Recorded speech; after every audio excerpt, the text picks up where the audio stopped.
Amit Shah ji says that the caste census has begun. And he repeated twice yesterday, trying to be clever, saying that houses don't have castes. हमने अगर उत्साह मनाया है कि हमने लोकतंत्र बचाया है, क्योंकि इनका जो षड्यंत्र था वो एकदम अलग था। उसका मैंने स्पष्ट अपने भाषण में बोला है। You have done it in Assam, you've done it in Jammu and Kashmir, and now you're imagining that you will do it in India.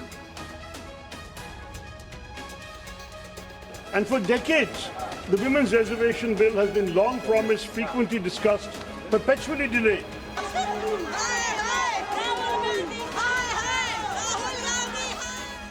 नमस्कार. हार प्रहारच्या नव्या भागात आपले सगळ्यांचं पुन्हा एकदा स्वागत. कालच आपल्याला माहिती आहे की संसदेमध्ये एक ऐतिहासिक घटना घडली. केंद्र सरकारनं आणलेलं एक विधेयक हे त्याला अपेक्षित जेवढी मतं पडली पाहिजेत तेवढी न पडल्यामुळे हे फेटाळलं गेलं, नाकारलं गेलं. नरेंद्र मोदी आणि भारतीय जनता पक्ष यांचं सरकार स्थापन झाल्यापासून म्हणजे 2014 पासून घडलेली ही पहिली घटना आहे. त्यांना काश्मीरचे सगळी रचना बदलण्याची विधेयकं, घटनादुरुस्तीचीच होती ती, पण घटनेची 370व कलम रद्द करणं आणि काश्मीर आणि लडाखचं विभाजन करणं ही सगळी विधेयकं त्यांना पास करता आली. त्यांना GST पास करता आलं, मंजूर करून घेता आलं. पण त्यांना कालची म्हणजे नारी शक्ती हा महिलांना 33% आरक्षणाचा अधिकार देणारा कायदा आणि त्याला जोडून मतदारसंघाची पुनर्रचना, डिलिमिटेशन करण्याची केंद्र सरकारला परवानगी देणारा कायदा आणि ह्या दोन्हीची अंमलबजावणी केंद्रीय प्रदेश जे आहेत, केंद्रशासित प्रदेश जे आहेत, म्हणजे पॉंडिचेरी असेल, लक्षद्वीप वगैरे असेल या ठिकाणी आणि आता लडाख या ठिकाणी त्याची अंमलबजावणी करण्याची परवानगी देणारं असं विधेयक. अशा 3 विधेयकांचा एक बंच केंद्र सरकारनं तयार केला होता आणि त्यासाठी ती चर्चा करून मंजूर करण्यासाठी संसदेचं विशेष अधिवेशन बोलावलं गेलं. त्यामध्ये केंद्र सरकारला अपेक्षित असं 2/3 बहुमत न मिळाल्यामुळे ही विधेयकं नामंजूर झाली, बारगळली. म्हणजे त्यातलं एक विधेयक नामंजूर झालं आणि बाकीची 2 केंद्र सरकारनं परत घेतली. डिलिमिटेशन आणि महिला आरक्षण यांचा एकत्रीकरण करून त्यांना एकाच वेळेला मंजूर करण्याचा एक केंद्र सरकारचा प्रयत्न यातून फसला. त्यामुळे साहजिकच चर्चा सुरू झाली की नरेंद्र मोदी फेल गेले, त्यांना संसदेमध्ये त्यांचं विधेयक मंजूर करून घेता आलं नाही. अमित शहा केंद्रीय गृहमंत्री हे जे पूर्णपणे चाणक्य म्हणून समजले जातात आणि वेगवेगळ्या पक्षांची मतं फिरवण्याची कला त्यांच्याकडे असं मानलं जातं, ते देखील अपयशी ठरले आणि या दोघांचं सरकार म्हणजे तोंडघशी पडलं, अशा प्रकारच्या बातम्या आपण सगळीकडे पाहतोय. पण मला ह्याच्यामध्ये एक गंमत अशी वाटते की सरकारकडे 293 इतकं लोकसभेमध्ये बहुमत आहे. हे साधं बहुमत आहे. तितकीच मतं त्यांना पडली, किंबहुना त्याच्यापेक्षा 4 मतं अधिक पडली. 298 इतकी मतं या विधेयकाच्या बाजूने पडली आणि विरोधी जे इंडी आघाडी जे आहे, काँग्रेस, DMK, समाजवादी पक्ष, आपले उद्धव ठाकरे, शरद पवार आणि तृणमूल काँग्रेसच्या ममता बॅनर्जी या सगळ्यांची जी काही इंडी आघाडी आहे, त्या इंडी आघाडीची मतं ही 230 पडली. दोन्ही बाजूला जेवढी मतं आत्ता आहेत, जेवढे खासदारांची संख्या आहे दोन्ही बाजूला, तितकेच राहिले. कोणीच मागे हटलं नाही आणि कोणी फुटलं नाही. आता हा पराभव मानायचा का नाही मानायचा? 2/3 बहुमत म्हणजे काल लोकसभेमध्ये 528 इतके खासदार हजर होते जेव्हा ही विधेयकं चर्चेला आली आणि चर्चेनंतर मतदानाची वेळ आली तेव्हा 528 इतके खासदार लोकसभेमध्ये हजर होते. त्यातले 316 लोकांनी जर विधेयकाला पाठिंबा दिला असता तर ते 2/3 बहुमत झालं असतं. कुठलंही घटनादुरुस्ती विधेयक संमत करायचं असेल तर सरकारला 2/3 बहुमत उभं करावं लागतं. तेवढं झालं नाही. त्यामुळे हा पराभव आहे हे तर उघडच आहे. पण कुठलाच पक्ष आपल्याबरोबर आपल्या ह्या विधेयकांच्या बाजूने येणार नाही याची खात्री मोदी आणि शहाना होती, आणि तरी देखील त्यांनी हे विधेयक आणलं. ते का आणलं असेल? आणि विधेयक नामंजूर झालं म्हणून काँग्रेसने जल्लोष केला, अनेक नेत्यांनी त्यांचे ट्विट्स केले आणि त्यांच्या पक्षाच्या कार्यकर्त्यांनी घोषणाबाजी केली. हे सगळं करण्याची खरोखर त्यांना म्हणजे प्रोप्रायटी आणि गरज होती का? एक महत्वाचं विधेयक जे महिलांना 33% आरक्षण लोकसभेमध्ये आणि विधानसभेत देणारं असं विधेयक मंजूर होऊ शकलं नाही, त्याचं कायद्यात रूपांतर होऊ शकलं नाही, ते अंमलात येणार नाही. हा जल्लोष करण्याचा भाग आहे का? हा एक मुद्दा. आणि दुसरा मुद्दा की मोदी आणि शहा यांनी जी काय त्यांची रणनीती वापरली असेल, जे काय प्लॅनिंग केलं असेल, त्याचा उद्देश सफल झाला की नाही झाला? मला असं वाटतं की विरोधक याच्यामध्ये गल्लत करतायत. मोदी आणि शहा यांचा मुखभंग झाला किंवा त्यांचं सरकार पडलं किंवा सरकारचा पराभव झाला, ही मांडणी एका बाजूने जरी कालच्या घटनेच्या दृष्टीनं सत्याच्या दृष्टीनं बरोबर आहे, पण याचा राजकीय परिणाम जो त्यांना साधायचा होता तो साधला की नाही साधला, याचं खरं उत्तर हे आपल्याला काही दिवसानंतर मिळणार आहे. मी असं का म्हणतो हे तुमच्या सहज लक्षात येईल की आता 2 राज्यांच्या महत्त्वाच्या निवडणुका सुरू आहेत, पश्चिम बंगाल आणि तामिळनाडू. तामिळनाडूमध्ये के स्टॅलिन हे मुख्यमंत्री DMKचे आहेत. त्यांनी या विधेयकाला कडाडून विरोध केला होता. त्यांचा विरोध हा प्रामुख्यानं डिलिमिटेशनला, म्हणजे लोकसभेच्या आणि विधानसभांच्या मतदारसंघाची पुनर्रचना करणारं जी प्रक्रिया करावी लागते डिलिमिटेशनची, त्याला होता. आणि हे 2026 साली ही डिलिमिटेशन करण्याची सरकारला गरज का पडली, हा दुसरा एक प्रश्न याच्यामध्ये आहे. याचं उत्तर इंदिरा गांधींनी त्यांच्या काळामध्ये ज्या काय घटनादुरुस्ती केल्या आणि जे काय राजकारण केलं त्याच्यामध्ये आहे. 1976ला म्हणजे आणीबाणीच्या काळामध्ये इंदिरा गांधींनी, तेव्हा त्यांची पूर्णपणे हुकूमत होती, पूर्ण सत्ता होती त्यांच्याकडे, त्यांना हुकुमशहाच म्हटलं गेलेलं होतं. आणीबाणीच्या काळामध्ये संसदेनं एक घटनादुरुस्ती विधेयक मंजूर केलं. सगळे विरोधी पक्षाचे नेते तेव्हा तुरुंगात बंद होते, काँग्रेसचे सदस्य आणि त्यांना पाठिंबा देणाऱ्या पक्षांचे काही खासदार यांची ती लोकसभा होती. आणि त्याच्यामध्ये इंदिरा गांधींनी असं ठरवलं की डिलिमिटेशन यापुढे करायचं नाही. म्हणजे काय करायचं तर लोकसभेची जेवढी सदस्य संख्या 76ला होती ती 50 वर्षासाठी फ्रीज करून टाकली त्यांनी. ही घटनादुरुस्ती त्यांनी केली आणि ती मुदत आत्ता 26ला संपतेय. साधा विचार करा की 1976ला देशाची लोकसंख्या होती 56 कोटी आणि आता त्याच्या दुप्पट मतदार या देशामध्ये आहेत. 140 इतकी आपली लोकसंख्या आहे, 140 कोटी. त्यातले 100 कोटीपेक्षा अधिक मतदार आज आहेत. या मतदारांना जे खासदार 543 ही खासदारांची संख्या फ्रीज झालेली आहे गेली 50 वर्ष, ती वाढवली नाही तर आता विचित्र परिस्थिती देशामध्ये तयार झालेली आहे. तामिळनाडूमध्ये 1-2 मतदारसंघ असे आहेत की तिथे 39 लाख इतके मतदार आहेत. बंगलोरची मतदारांची संख्या 29 लाख आहे. महाराष्ट्रात असे काही मतदारसंघ आहेत त्यांची संख्या ही 25 लाखाच्या आसपास आहे मतदारांची संख्या. एक खासदार इतक्या मोठ्या मतदारांना प्रतिनिधित्व करत असताना त्यांच्यापर्यंत पोहोचू शकत नाही.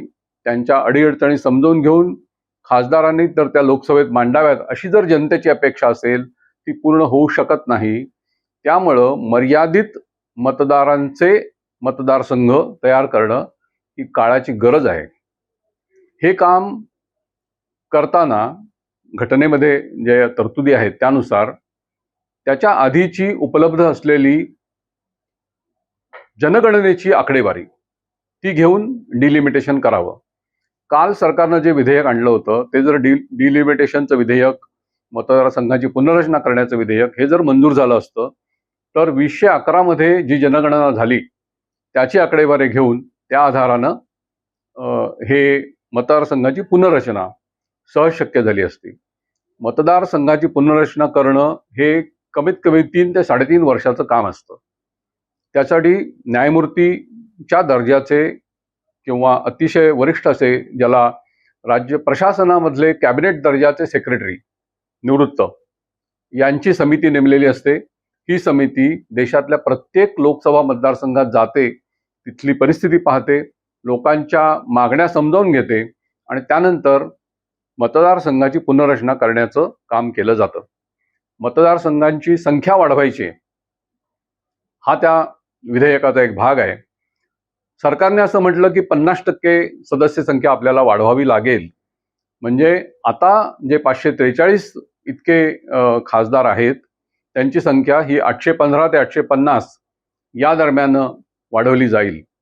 850 हा आकडा जे केंद्रशासित प्रदेश आहेत तिथली खासदारांची वाढलेली संख्या गृहीत धरून येतो आणि 815 हा आकडा हा राज्यामधले सध्याचे जेवढे खासदार आहेत, म्हणजे महाराष्ट्रामध्ये 48 खासदार आहेत, ती संख्या 72 पर्यंत वाढेल, 50% वाढेल.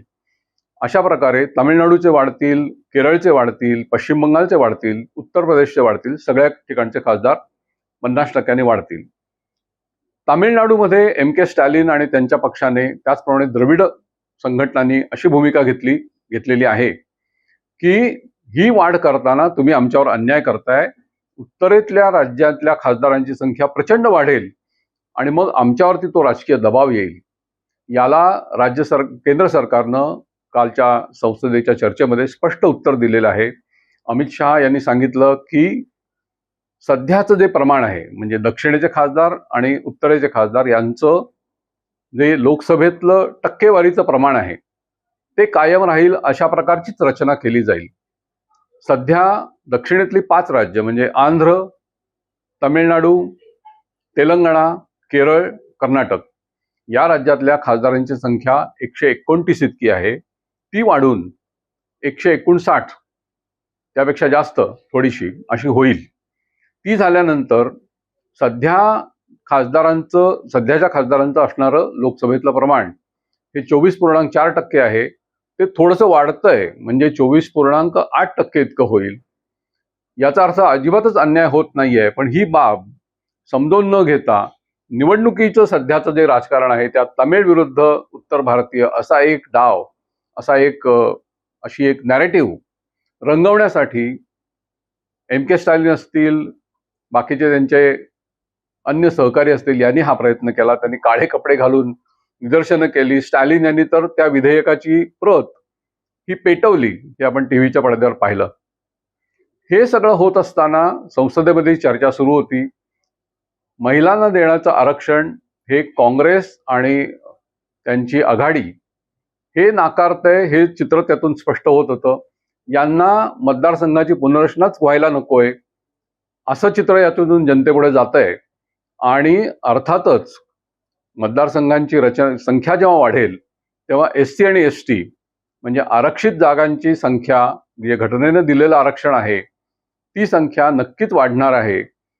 ते वाढलेलं SC STचं खासदारांची संख्येचं आरक्षण हे देखील काँग्रेसला नकोय का, असा प्रश्न याच्यातून तयार होतो.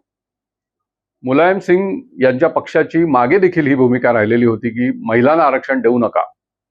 आता त्यांचे पुत्र हे आता अशा प्रकारे भूमिका घेत आहेत की ओबीसीना तुम्ही आरक्षण देणार नाही आहात, मुस्लिम महिलांना तुम्ही आरक्षण द्या, अशा प्रकारच्या मागण्या करून मुळातलं महिला आरक्षण नाकारायचं अशी भूमिका समाजवादी पक्ष घेतोय.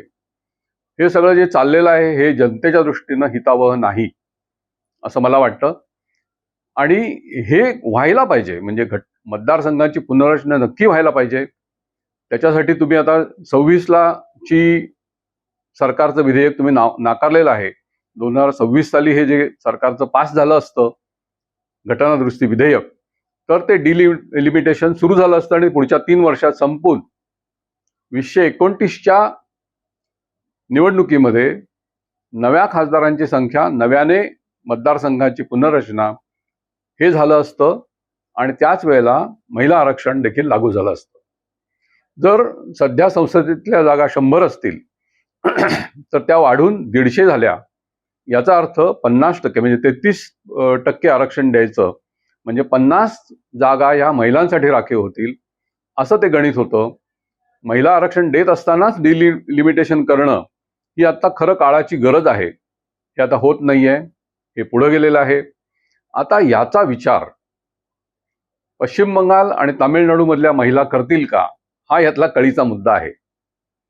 मोदी आणि शहा यांनी काय केलं, 16 आणि 17 एप्रिल या 2 दिवशी म्हणजे तामिळनाडूमध्ये आणि पश्चिम बंगालमध्ये जे मतदान व्हायचंय त्याची पहिली फेरी 23 तारखेला आहे. तामिळनाडूमध्ये एकाच टप्प्यात मतदान होणार आहे. पश्चिम बंगालमध्ये 2 टप्प्यात मतदान होणार आहे. हे सगळं सुरू असताना महिलांचं आरक्षण देण्याला या लोकांचा विरोध आहे, हे एक संदेश हा जनतेमध्ये गेलेला आहे. कदाचित भारतीय जनता पक्षाचे नेते आणि एनडीएचे नेते यांना हेच साध्य करायचं होतं. त्यांना हा संदेश जनतेपर्यंत घेऊन जायचा होता आणि म्हणून आपलं विधेयक मान्य होणार नाही याची पूर्ण खात्री असताना देखील केंद्र सरकारनं नारी शक्ती वंदन आणि मतदारसंघाची पुनर्रचना ही विधेयकं, घटनादुरुस्तीची विधेयकं संसदेपुढे आणली. त्यावर 2 दिवस चर्चा घडवली. ही चर्चा आपण 24 तास दूरदर्शनच्या माध्यमातून, चॅनलच्या माध्यमातून घरात बघितली आणि त्यातली अर्थातच मोदींचं भाषण असेल, अमित शहांचं भाषण असेल, त्याचं राहुल गांधींचं भाषण असेल, प्रियांका गांधी वड्रा यांचं भाषण देखील चांगलं झालं. ही सगळी भाषणं, महत्त्वाच्या नेत्यांची भाषणं ही कोटी कोटी लोकांनी नक्कीच पाहिलेली असतील. हा संदेश आता खालीपर्यंत गेलेला आहे. कोणी आरक्षण द्यायचा प्रयत्न केला आणि कोणी महिलांचं आरक्षण रोखण्याचा प्रयत्न केला, हे जनतेपुढे गेलेलं आहे. या सगळ्या माहितीविषयी आपल्याला काय वाटतं हे आम्हाला जरूर कळवा. आपल्या प्रतिक्रियांची प्रतीक्षा आम्हाला नक्की आहे. नवराष्ट्र चॅनल आपण जरूर सबस्क्राईब करा आणि हा व्हिडिओ आपल्याला आवडल्यानंतर हा आपण आपल्या मित्रांपर्यंत नक्की पोचवा. धन्यवाद. अशाच एका माहितीसह काही दिवसांनी भेटू.